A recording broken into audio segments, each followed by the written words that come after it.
Clayton Gear with Tree Shepherds. Been with Tree Shepherds since 2009 at the start of the tree surgery division.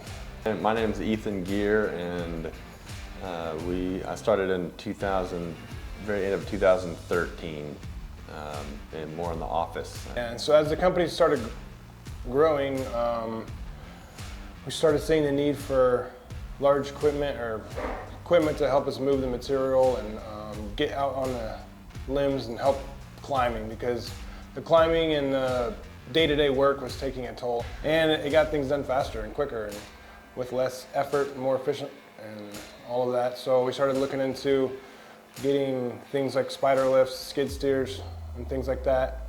It was 2017 when we purchased our first spider lift, and it made a huge difference. As soon as we got it, some of the climbers were hesitant to using it just because it's changed, right? But once they used it just a few weeks, made a huge difference in productivity and how tired you were at the end of the day. It really, really helped climbers, the longevity of climbers, and how much they can get done in a week. You can trust us that by buying a lift, you will get a better return on your investment. We did it based off of gut feel at first, and we were very happy that we did. And the quality of work improved. The quality of work when pruning was another big factor, and the reason that we were looking into getting a lift. Because our pruning standards is we prune from the outside of the tree inwards.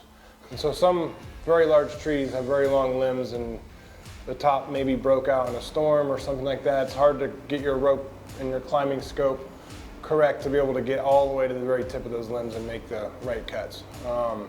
And so with a lift, you can go right there, make those cuts, come down, go to the next and make the cuts. You don't have to move around the whole tree. So it took what used to be a 6 to 7, 8-hour tree, cut it down to maybe 3 hours.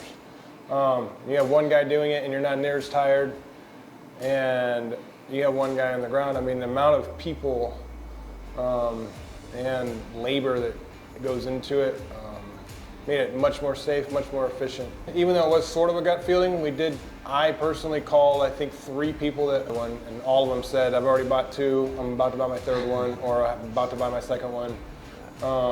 And so when I heard nothing negative about them and only positive things, we decided to pull the trigger. Right.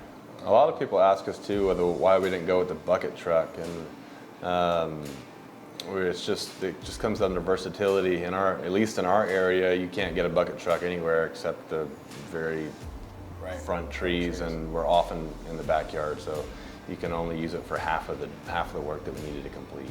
Yeah, it's much more safe to be in a bucket than climbing. There's just less things to go wrong. You're not reliant on your rope systems that are securing you to the tree.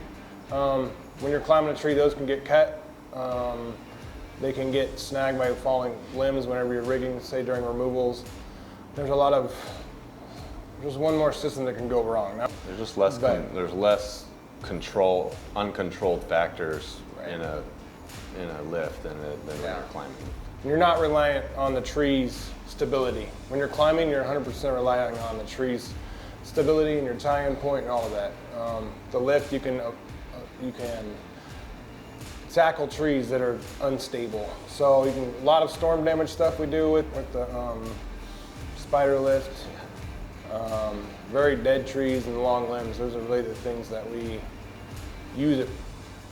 I don't know what you call that specifically for, right. But we use it for all kinds of stuff. I remember the feeling that came when they first came back from a job that they used a lift on, and it was you just had it down to a long spar, and they were piecing out logs one at a time, and the climber not having to be tied into that tree, and just a piece coming down and shaking the whole tree, and they were just able to drop it straight to the ground without being tied to that tree was awesome. Yeah.